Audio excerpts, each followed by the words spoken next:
चल तुर पे प्रभु जी देरा अड़िया न कर मन वे। चल तुर पे प्रभु जी देरा अड़िया न कर मन वे। इस जिंदड़ी दा कोई न बसा पर या नहीं मन वे। चल तुर पे प्रभु जी देरा अड़िया न कर मन वे। देख तेरे नाल देने तुरे पे जाम दे, तुरे पे जाम दे। एक बारी निकले ना मुड़ कर आम दे, ना मुड़ कर आम दे। काल ने जिन्ना ले आखा अड़िया न कर मन वे। चल तुर पे प्रभु जी देरा अड़िया न कर मन वे। जन्म या मुल्क हाथ मुड़ के ना आएगा, मुड़ के ना आएगा। जिंदगी दा कच्चा कड़ा हाय टूट जाएगा, हाय टूट जाएगा। में पया ना बखेड़े गाल पा अड़िया न कर मन वे। चल तुर पे प्रभु जी देरा अड़िया न कर मन वे। आकड़ाए तेरिया ना किसे कम आनिया, किसे कम आनिया। सोनिया ए सूरता चिता चढ़ जानिया, चिता चढ़ जानिया। जिस दिन भी निकल गया सा अड़िया न कर मन वे। चल तुर पे प्रभु जी देरा अड़िया न कर मन वे। ममता दा कच्चा धागा तोड़ भी ना सकिया, तोड़ भी ना सकिया। कर्मा दी गति ने भुलेखे विच रखिया, भुलेखे विच रखिया। होया जन्म जे चमन तबा अड़िया न कर मन वे। चल तुर पे प्रभु जी देरा अड़िया न कर मन वे। इस जिंदड़ी दा कोई न वसा पर या नहीं मन वे। चल तुर पे प्रभु जी देरा अड़िया न कर मन वे। त्रिभुवन पीड़ा हरन हार हो, तुमको मेरा नमस्कार। जके उज्ज्वल अलंकार प्रणाम तुम्हें मेरा हर बार। तीन लोक के नाथ आपके चरणों में जाओ बलिहार। भवसागर के शोषण हरता तुमको वंदन बारंबार। भवसागर के शोषण करता तुमको वंदन बारंबार। तप सेवा संयम और शांति से बने स्वयं मुक्ति का द्वार। उत्तम चर्या उत्तम साधना होते में था जिनका आचार, निर्मल मन और पावन तन, सरल सत्य सहज व्यवहार, ऐसे गुरनि हेम कुंवर को मेरा वंदन बारंबार, ऐसे गुरनि हेम कुंवर की बोलो सारे जय जयकार।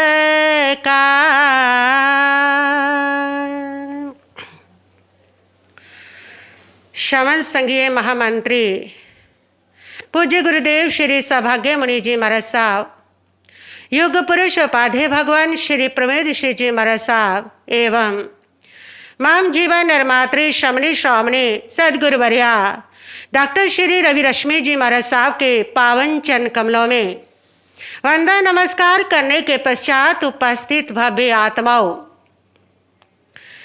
कर्म सिद्धांत का विषय बड़ा जटिल है। आत्मा का भाव भ्रमण कर्म की वजह से है। जब तक कर्म है तब तक संसार में जन्म मरण होता चला जाएगा, और जब कर्म समाप्त हो जाता है तो आत्मा मुक्त हो जाती है, मोक्ष को प्राप्त हो जाती है। लेकिन कर्म के विषय को समझना बड़ा कठिन है। कर्म के संबंध में जानना बहुत जरूरी है। जितना हम कर्म के संबंध में जानते हैं वो पूरा नहीं है, वो बहुत कम है। कर्म के संबंध में जितना कम हम जानते हैं, ये कह सकते हैं शायद उतना और किसी चीज के बारे में शायद कम नहीं जानते हैं। कर्म के संबंध में हमारी जानकारी बहुत कम है। कर्म सिद्धांत कहता है कि जो व्यक्ति जैसा कर्म करता है उसको वैसा ही भुगतना पड़ता है। ये सत्य है, लेकिन ये एक पहलू से सत्य है, ये एक दृष्टिकोण से सही है। कर्म सिद्धांत के एक दूसरा भी पक्ष है, एक दूसरा भी पहलू है कि कर्म सिद्धांत कहता है आपको सारे कर्मों को भुगतने की आवश्यकता नहीं होती है। बहुत सारे कर्म ऐसे होते हैं जो बिना भुगते समाप्त हो जाते हैं। बहुत सारे कर्मों को छोटा किया जा सकता है, बहुत सारे कर्मों को भारे से हल्का किया जा सकता है, बहुत सारे कर्मों का पूरा स्वरूप भी बदला जा सकता है, बहुत सारे कर्मों को खत्म भी किया जा सकता है। सारे कर्मों को भोगना ये कोई आवश्यक नहीं है। भगवती जी सूत्र के अंदर बताया गया है कि कर्म का क्षय भी होता है, कर्म की उदीर्णा भी होती है, कर्म का उद्वर्तन भी होता है, कर्म का अपवर्तन भी होता है, कर्म का संक्रमण भी होता है। यानी कि कर्म जो होता है वो बदला भी जा सकता है, कर्म को क्षय भी किया जा सकता है, निर्जरा की जा सकती है, कर्म को उदय आने से पहले ही उसको भोगा जा सकता है। जैसे पकने से पहले ही भोगा जा सकता है। जैसे फल आम को जब पकना उससे पहले ही पका दिया जाता है, केमिकल लगा के, दवाइयां लगा करके पका दिया जाता है। इसी प्रकार तप साधना करके जो कर्मों खाते में पड़े हैं उनको भोगने से पहले ही उनको भोग लिया जाता है। उसको उदीरना कहा जाता है, पहले ही पका लेना। और कर्म को संक्रमण भी किया जा सकता है, कर्म बदला जा सकता है। अशुभ कर्म शुभ में बदल जाता है, शुभ अशुभ में बदल जाता है, पाप पुण्य में बदला जाता है, पुण्य पाप में बदला जा सकता है। यानी कि कर्म जो होता है वो बदला जा सकता है। साता का कर्म साता में बदला जा सकता है, साता का कर्म साता में बदला जा सकता है। तो कर्म का संक्रमण भी होता है, बदलाव भी होता है, परिवर्तन भी होता है।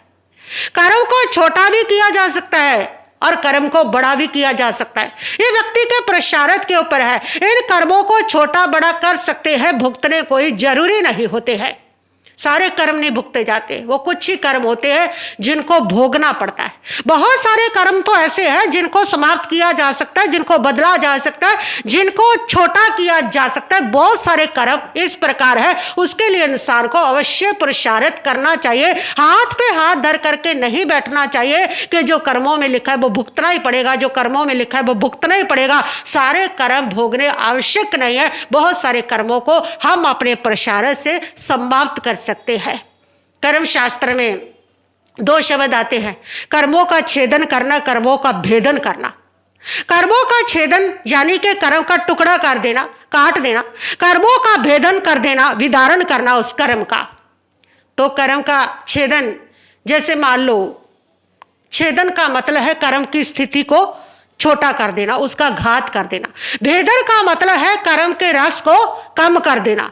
तो छेदन का मतलब कर्म की स्थिति को छोटा करना। जैसे मान लो आपका कर्म आपने किया और उस कर्म ने, उस दुख ने, जो दुख का कर्म किया, उसने आपके साथ 10 साल तक रहना है, कोई तकलीफ आनी है, वो 10 साल तक रहनी है। ये आपकी कर्म की स्थिति है। लेकिन इस दौरान अगर आप बहुत अच्छी तपस्या करते हैं, परोपकार करते हैं, धर्म करते हैं, पुण्य करते हैं, तो आप उस कर्म को कम कर लेते हैं। वो 10 साल का जो कर्म है वो 5 साल का रह जाता है। उसको कहते हैं कर्म का छेदन करना, यानी कि उसकी स्थिति को, उसके टाइम को, उसके पीरियड को कम कर लेना। ये तप जप साधना के द्वारा, सम्यक प्रसारित के द्वारा उसका समय कम हो जाता है। इसको कर्म का छेदन कहा है।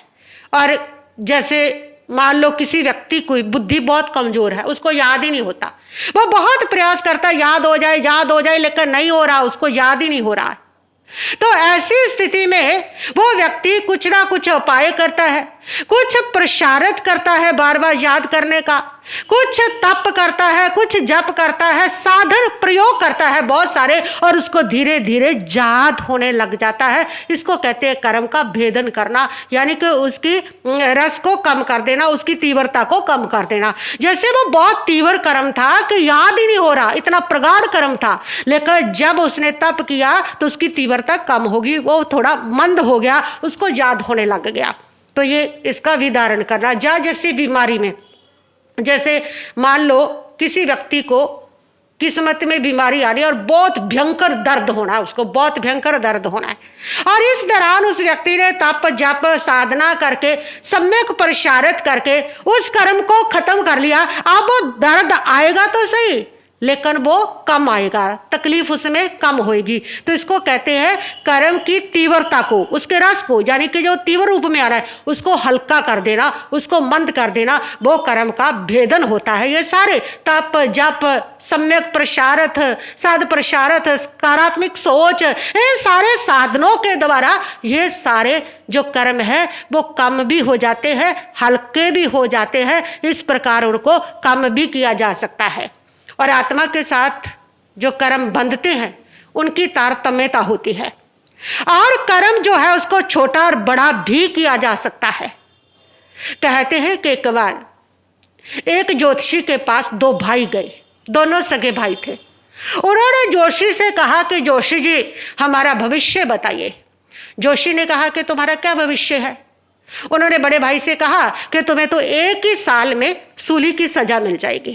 छोटे भाई को कहा कि तुम 1 ही साल में राजा बन जाओगे, तुम्हारा बहुत अच्छा भविष्य है, तुम्हारा कर्म बहुत अच्छा आ रहा है, तुम्हारा ऐसा पुण्य का उदय आ रहा है, जबरदस्त ऐसा पुण्य लेकर के आ रहा है तुम्हारा कर्म कोई कि तुम राजा बनोगे। दोनों भाई आगे। बड़े भाई ने सोचा मुझे सूली क्यों मिलेगी, मैं कुछ गलत करूंगा तभी मिलेगी ना, मैं कुछ बुरा करूंगा तभी मिलेगी ना। तो उसने सब कुछ अपने आप को चेंज करना शुरू कर दिया। उसने अपने व्यापार के अंदर 1 नंबर का काम, कोई बेईमानी नहीं। वह सोचता है मेरा तो छोटा सा कर्म भी सूली बन जाएगा, और धंधा बिल्कुल ईमानदारी से, नैतिकता से। उसके साथ अगर कोई 2 शब्द कह देता वो तो भी चुप हो जाता है, कोई भी रक्षा नहीं, कोई भी वह किसी को कड़वा नहीं बोलता। वह सोचता है मेरी तो कभी भी सूली बन सकती है। पूरी तरह वो समता में है, शांति में, बिल्कुल सहज रह रहा, तप कर रहा, जप कर रहा, साधना भी कर रहा है, और साथ साथ भी अपने जीवन को पूरी तरह से बदल रहा है, पूरी तरह से विवेक रखता है बोलने में, कुछ बात कहने में, किसी के कहने में, जवाब देने में, और पूरी तरह से जीवन को नैतिक रखता है। एक मौका नहीं देना चाहता जिसके कारण उसको सूली मिल जाए। और साल पूरा हो गया। एक दिन उसके पाँव में एक सूल लगी और उसने पाँव से निकाल दिया। थोड़ी देर दर्द हुआ और वह समाप्त हो गया साल। इधर जो छोटा भाई था उसने जैसे ही सुना कि मैं राजा बन जाऊंगा, उसको हम आ गया कि अब तो मैं राजा बन जाऊंगा।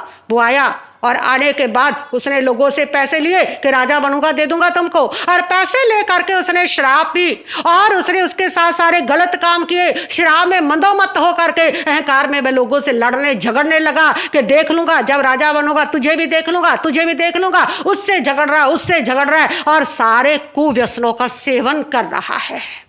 और एक दिन वो एक कुएं के किनारे पर लेटा हुआ था। उसने देखा कोई चीज चमक रही है। उसने जाके खोद के देखा तो एक सोने का घड़ा निकला और साल पूरा हो गया। उसने कहा कि जोशी की बानी तो गलत होगी, वो तो कहता था राज्य मिलेगा, लेकिन वो राज्य तो नहीं, मेरे को तो सोने का घड़ा ही मिला एक।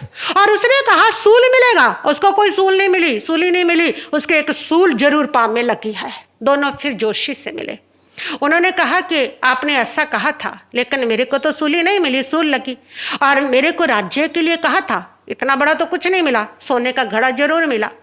उस जोशी ने कहा कि तुम्हारे भाग्य में सूली थी, लेकिन तुमने वर्तमान में शुभ कर्म करके, सम्यक प्रसारित करके, जीवन को बदल करके, तप जप करके उस बुरे कर्म को इतना छोटा कर लिया, इतना छोटा कर लिया कि वो मात्र सूल जितना रह गया। और उसने कहा कि तुम्हारे भाग्य में तो राज्य था, लेकिन तुमने वर्तमान जीवन को इतना बुरा जिया। तुमने जहां पर इतने पाप कर लिए, इतने शुभ कर्म कर लिए, इतनी बद्दुआएं ले ली लोगों की, और इतना ज्यादा तुमने झगड़े कर लिए लोगों के साथ, इतने बुरे कर्म कर लिए कि वो सारा तुम्हारा जो शुभ कर्म आ रहा था ना, वो कम होता होता उस पाप के कारण बस इतना सा रह गया कि तुम्हें सोने का घड़ा मिला। बिल्कुल कर्म को वर्तमान जीवन के साथ साथ तुम वर्तमान प्रसारत के साथ जो तुम्हारे अतीत का कर्म पड़ा है उसको तुम छोटे को बड़ा भी कर सकते हो और बड़े से छोटा भी कर सकते हो उन कर्मों को, और संक्रमण भी कर सकते हो, बदल भी सकते हो। कोई साता का कर्म आना है, लेकिन यहाँ वर्तमान जीवन में इतना सम्यक प्रसारित किया कि वो जो साता आनी है वो साता में बदल जाती है। ये कर्म के सिद्धांत है। और कर्म जो है आत्मा के साथ बंधे रहते हैं, उनका अलग अलग तारतम्यता है। कोई कर्म आत्मा के साथ बहुत गाढ़ा बंधता है और कोई कर्म आत्मा के साथ बहुत हल्का सा बंधता है। 4 प्रकार के वो बंधन बताए हैं। एक है सपृष्ठ बंधन, और एक है बंधन, और एक है निधत्त बंधन, और एक है निकाचित बंधन। जो 4 प्रकार के हैं। सपृष्ठ बंधन, ये बंधन कैसा होता है कर्म का? जैसे सुइयां पड़ी हैं, सारी साथ में रख दी हैं सुइयां। अब उन सुइयों को अलग करना है तो तुम आराम से उन सुइयों को उठा करके अलग कर दोगे, बखेर दो, ऐसे अलग अलग हो जाएंगी, कुछ जोर नहीं लगेगा उसमें। कुछ कर्म ऐसे होते हैं जो ऑटोमेटिक अपने आप आत्मा के साथ बड़े हल्के होते हैं, आत्मा के साथ चिपकते हैं और उतरते हैं, चिपकते और उतरते हैं। उसमें किसी कोई जोर लगाने की, कुछ भी करने की जरूरत नहीं होती, वह ऐसे ही समाप्त होते हैं। और दूसरा है बंद कर्म। वो है कि वो सुइयां जो है उसको आपने किसी धागे के साथ बांधा है, और धागे को खोलने में कुछ मेहनत लगती है, कुछ समय लगता है। इस प्रकार तब वो खुलते हैं। तो ऐसा ही वो कर्म होता है, यानी कि वो कर्म आपने थोड़ा सा गाढ़ किया होता है, धागे से उसको बांध लिया, उसका बंधन थोड़ा मजबूत किया होता है। तो ऐसा कर्म जब भुगतते हो तो उस समय उसमें थोड़ा आपको भुगतने में जोर लगाना पड़ता है, थोड़ा बहुता। और उसमें वो कर्म जो है, ऐसे कर्म को तुम बदल सकते हो, ऐसे इस कर्म को भुगतना जरूरी भी नहीं होता। ऐसे कर्म को बदला जा सकता है, ऐसे कर्म का संक्रमण किया जा सकता है, ऐसे कर्म को क्षय किया जा सकता है, ऐसे कर्म का उपशम किया जा सकता है। उपशम कहते हैं कर्म को स्टे कर देना, स्टे कर सकते हैं हम कर्म को। जैसे आपके सिर दर्द का कर्म आया और आपने पेन किलर ले लिया और आपका सिर दर्द वो ठीक नहीं, वो स्टे हो गया, वो कर्म स्टे हो गया। तो ऐसे कुछ कर्म होते हैं जिनको हम प्रसारित के द्वारा, किसी साधन के द्वारा या किसी भी चीज के द्वारा भी, या फिर अपनी सोच के द्वारा भी उन कर्मों को स्टे कर सकते हैं, उसको उपशमन कहते हैं। तो इन कर्मों को आप जो है बद्ध कर्म, इनको स्टे भी कर सकते हो, इनको अपवर्तन भी हो सकता है, उद्वर्तन भी हो सकता है, इनका संक्रमण उदीरना भी हो सकती है। ये वो कर्म है। अगला कर्म है निधत्त कर्म। ये वो कर्म है जैसे सुइयों को आपने बांध दिया जोर से, और काफी समय से बांध रखा है, और काफी समय से बांधने के बाद अब वो गांठ पिचक गई है, उसको खोलने में बहुत ज्यादा जोर लगेगा, उसको टाइम लगेगा खोलने में। ऐसा जो कर्म होता है वो काफी फल दे करके भुगतता है। इन कर्मों में भी उद्वर्तन, अपवर्तन, वो अधीरना, ये जो होते हैं ये बहुत कम होती है, यानी कि छोटा इन कर्मों को किया जा सकता है।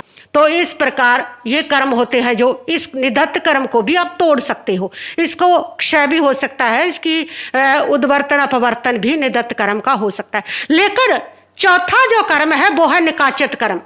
जैसे सुइयों को पत्थर के साथ कूट करके एक मेक कर दिया, अब उन सुइयों को अगर आप अलग करना चाहो तो नहीं कर सकते हो। ऐसे ही ये कर्म बहुत गाढ़ा बांधा होता है, आत्मा के साथ पूरी तरह से गाढ़ रूप में चिपक चुके होते हैं, जिनको उतारना बहुत कठिन होता है। ये वो कर्म होता है, ये किसी तप के द्वारा, किसी जप के द्वारा, किसी साधना के द्वारा, किसी सकारात्मक तुम्हारी सोच के द्वारा, किसी सम्यक पुरुषार्थ के द्वारा ये जो कर्म होता है ना, ये ना तो कम किया जा सकता है, ना ही ये कर्म संक्रमण किया जा सकता है। इस कर्म को ना हल्का किया जा सकता है, और ना ही इस कर्म को तुम स्टे कर सकते हो, और ना ही इस कर्म को तुम किसी प्रकार की इसकी उदीरना, यानी कि ये वो कर्म है जिसको एज ए डिटी आपको भोगना पड़ेगा। ये वो कर्म है, और ये निकाचित कर्म कहलाते हैं। भगवान महावीर स्वामी का कानों में किल्ले ठोकने का जो कर्म था वो निकाचित कर्म था। इसलिए महावीर ने 12.5 वर्ष तप किया, लेकिन इस तप के द्वारा बहुत सारे कर्म उनके निर्धारित हुए, बहुत सारे कर्म उनके क्षय हो गए, बहुत सारे कर्म उनके समाप्त हुए। लेकिन ये कर्म किसी साधना से, किसी तप से, महावीर के इतने सम्यक प्रसारत से ये कर्म उनका समाप्त नहीं हुआ। ये कर्म उनको एज ए डिटी भुगतना पड़ा। इसको कहते हैं निकाचित कर्म, जिसको भुगतना ही पड़ता है हर हाल में, हर स्थिति में। इसी बात को लेकर के हम कहते हैं कि व्यक्ति को अपने कर्मों का फल भुगतना पड़ता है। लेकिन सभी कर्म भुगतने पड़ेंगे ऐसा जरूरी नहीं है। आप प्रसारित करें, आप प्रसारित के द्वारा बहुत सारे कर्मों को आप कम कर सकते हो, बहुत सारे कर्मों का रस कम कर सकते हो, मंद कर सकते हो, हल्के कर सकते हो, बहुत सारे कर्म की उदीरना कर सकते हो, बहुत सारे कर्मों को आप क्षय कर सकते हो, तोड़ सकते हो, बहुत सारे कर्मों को आप बदल सकते हो। आपके हाथ में है, कर्मों का संक्रमण कर सकते हो। जरूरी नहीं है आपके भाग्य में अगर बुरा लिखा है तो उस बुरे को तुमने भुगतना है, तो वर्तमान में अच्छा पुरुषार्थ करो, वो बुरा भाग्य तुम्हारा सौभाग्य में बदल जाएगा। ये सत्य है, ये कर्म शास्त्र का रहस्य है, ये कर्म शास्त्र कहता है इस बात को। कुछ जीव जो होते हैं वो भारी कर्मा होते हैं, कुछ कर्म भारी होते हैं, कुछ कर्म बिल्कुल हल्के होते हैं, हलुकर्मी जीव होते हैं। जो हलुकर्मी लोग होते हैं वह लोग, उनके मन में धर्म के प्रति रुचि होती है, उनकी सोच भी सकारात्मक होती है। ऐसे जो लोग होते हैं उनको पाप से डर लगता है, भय लगता है। लेकिन जो भारी कर्मी होते हैं उनको न सत्संग अच्छा लगता है, न धर्म अच्छा लगता है, न पाप करने से डर लगता है। और ऐसे लोग जो भारी कर्मा है ना, भारी कर्म जब भुगतने पड़ते हैं, ऐसे व्यक्ति को मान लो कैंसर हो गया, तो वो भारी कर्मा को जो कैंसर है वो इस प्रकार का होगा, इतना पीड़ा वाला कि इतना दर्द होता है, इतना दर्द होता है, ना कोई दवा, ना कोई दारू, ना कोई इंजेक्शन, कोई भी उसके दर्द को कम नहीं कर पाता। और ऐसे ही वो त्राही करता है, इस दुनिया से चला जाता है। और हलुकर्मी जिसका कर्म हल्का है, ऐसा कर्म से अगर उसको कैंसर का रोग हुआ है, वो हलुकर्मी है, तो उसको उस कैंसर में वेदना नहीं होगी, उसको दर्द नहीं होगा। बहुत सारे कैंसर ऐसे हैं जिनमें दर्द होता ही नहीं है व्यक्ति को, और बहुत सारा हलुकर्मी होने के कारण उसके कैंसर का ट्रीटमेंट भी हो जाता है, यानी कि उसका जो कैंसर है उसका इलाज हो जाता है, वो खत्म हो जाता है, समाप्त हो जाता है। लोगों का 10-10 साल हो गए, कैंसर खत्म हो गया, 4th स्टेज का कैंसर भी समाप्त हो जाता है। वो किनका? जो हलुकर्मी होते हैं, जिनका हल्का कर्म होता है। गाढ़ा कर्म जो है वो बहुत दुख देता है, वो बहुत तकलीफ देता है, गाढ़ा कर्म।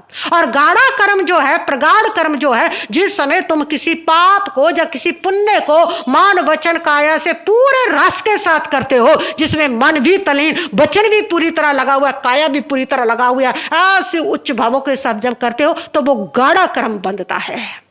और जिस कर्म में तुम्हारे में मन होता है, वचन नहीं होता, वचन होता है, किसी में काया नहीं होती। कोई हम बिना मन के कर लेते हैं, कोई सिर्फ मन से करते हैं लेकिन उसमें काया नहीं होती है। तो इस प्रकार या फिर तीनों भी होते हैं तो भाव मंद होते हैं, हल्के होते हैं, उसमें पूरी तरह से जोश नहीं होता है। तो ऐसा कर्म जो होता है वो हम हल्का कर्म बांधते हैं, वो हल्का कर्म होता है। तो कर्म चाहे प्रगाढ़ है चाहे हल्का है, लेकिन कर्म दोनों ही जो है वो आत्मा का वंदन करते हैं, आत्मा को बांधते हैं, आत्मा का परिभ्रमण करते हैं। कर्म वास्तव में क्या है? कर्म जो है वो भौतिक पदार्थ है। कर्म कोई दैवी शक्ति नहीं है, कर्म कोई आत्मा की शक्ति नहीं है। कर्म जो है वो चेतन नहीं है, कर्म जड़ है, कर्म पुद्गल है, कर्म भौतिक पदार्थ है। ये जो भौतिक पदार्थ है, ये जो जड़ पदार्थ है, पूरे विश्व में भरा पड़ा है, लेकिन इतना सूक्ष्म होता है, इतना सूक्ष्म होता है कि ये आंखों से दिखाई नहीं देता, ये आंखों से दिखाई नहीं देता। किसी भौतिक पदार्थों से माइक्रोस्कोपी से भी अगर कोई देखना चाहे तो शायद ये दिखाई नहीं देता, शायद कर देता ही नहीं है दिखाई, इतना सूक्ष्म होता है। और जब हमारी आत्मा में राग द्वेष का भाव आता है, क्रोध का आता है, मान का आता है, माया का आता है, लोभ का आता है, इस प्रकार के जब भाव आते हैं, झूठ बोलते हैं, चोरी करते हैं, संग्रह करते हैं, ऐसे ममता मूर्छा करते हैं, ऐसे जितने भाव आते हैं, उन भावों से इस लोक में भरे हुए ठसाठस उन कर्मों को, उस पुद्गल को हम उसको अपनी ओर खींचते हैं, आत्मा पर खींचते हैं। आत्मा नहीं खींचती, आत्मा पर लगे हुए जो कर्म है वो ही कर्म को खींचते हैं। आत्मा पर कर्म लगे हुए हैं, अनादिकाल से लगे हुए हैं। जैसे सोना जब भी खदान से निकलता है ना, तो उसके बीच में मिट्टी मिक्स होती है, ऐसे अनादिकाल से इस आत्मा के साथ कर्म लगे हुए हैं। वही जो कर्म है वो कर्मों को खींचते हैं, और कर्मों की वजह से आत्मा में विकार भाव आते हैं, विपरीत भाव आते हैं, और उसका स्वभाव ढका रहता है, और विपरीत भाव आने से और कर्म खींचते हैं। तो कर्म को कर्म खींचता रहता है, और वो कर्म उसके ऊपर चिपकते रहते हैं। तो इस प्रकार आप देखें कि जीवन के अंदर जितनी घटनाएं घटित होती हैं ना, वो सारी जो घटनाएं होती है वो कर्म की वजह से तो नहीं होती, सारी नहीं होती, कुछ कर्म की वजह से होती है। लेकिन हम लोग क्या करते हैं, जीवन की सारी घटनाओं को कर्म के साथ जोड़ देते हैं, हर चीज को कर्म के साथ जोड़ देते हैं, अपने आलस को, अपने नठल्लेपन को भी हम कर्म के साथ जोड़ देते हैं। शराब पी करके अपना जीवन खराब करते रहेंगे, फिर उसको कर्म के साथ जोड़ देते हैं कि हमारे कर्मों में तो ये पीना ही लिखा है। तो बहुत सारी घटना है जो कर्म की वजह से होती है, और बहुत सारी जो घटना है वो कर्म की वजह से नहीं होती, वो व्यक्ति का अपना वर्तमान का फैसला होता है, वर्तमान का निर्णय होता है, वर्तमान की उसकी सोच होती है, वर्तमान का उसका प्रसारत होता है, उसकी वजह से भी दुर्घटनाएं होती हैं। मान लो आपने अपने क्रोध पे कंट्रोल नहीं रखा और आपने झगड़ा कर लिया, झगड़ा करके क्रोध में आके आप अपने घर से बाहर निकल गए, और जब आप अपने घर से बाहर निकल गए, अब अहंकार के कारण आप आना नहीं चाहते हैं, तो बाहर दुख भोग रहे हैं, ना खाने को मिल रहा है, ना रहने का स्थान मिल रहा है, तो बाहर आप दुख भोगते चले जा रहे हैं। अब आप आकर के कहते हैं कि महाराज साहब मेरे तो ऐसा कर्म का उदय आ गया कि अब मेरे को तो अपना घर भी नसीब नहीं है। अब ये कर्म की वजह से नहीं है, यानी कि सारी घटनाएं का संबंध कर्म के साथ नहीं होता। ये तुम्हारी अवधारणा गलत है कि हर घटनाओं को तुमने कर्म के साथ जोड़ देना, ये कर्म की वजह से नहीं है। कुछ घटना जो होती है वो कर्म की वजह से होती है, कुछ घटना जो होती है वो नियति की वजह से होती है, कुछ घटनाओं का जो संबंध होता है वो स्वभाव के साथ होता है, कुछ घटना का जो संबंध होता है वो काल के साथ होता है, समय के साथ भी होता है। तो बहुत सारे कुछ घटना संयोग के कारण भी होती है, तो बहुत सारे कारण है उसमें, अकेला कर्म ही कारण नहीं हुआ करता है, लेकिन बहुत सारी घटना जो वो जरूर कर्म के कारण हुआ करती है। कुछ कर्म हम सामूहिक रूप से भोगते हैं, और कुछ कर्म जो है वो हम अकेले अकेले भी भोगते हैं। जो कर्मों को हम सामूहिक रूप से करते हैं उनको सामूहिक रूप से भोगते हैं। जैसे बहुत सारे लोग इकट्ठे मर गए, ऐसा कोई भूकंप आया, ऐसा कुछ भी आया, अब एकदम से वो इकट्ठे मर गए, तो वो कर्म था जो उन्होंने इकट्ठा ही किया था। जैसे आप सिनेमा देखते हैं, मार धाड़ का सीन आता है, कितने लोग उस समय अलग अलग सिनेमा में बैठे हैं और उस मार धाड़ को देख करके सब लोग करते हैं वाह वाह वाह, तो उस समय वो सारे एक जैसा कर्म को बांधते हैं। जैसे दिवाली पर पटाखे चलाते हैं तो 6 काया के जी मरते हैं आग से, इतने जी मरते हैं, सारे लोग उस दिन बाबा करते, तो ऐसे सारे लोग एक ही तरह का इकट्ठा कर्म बांधते हैं।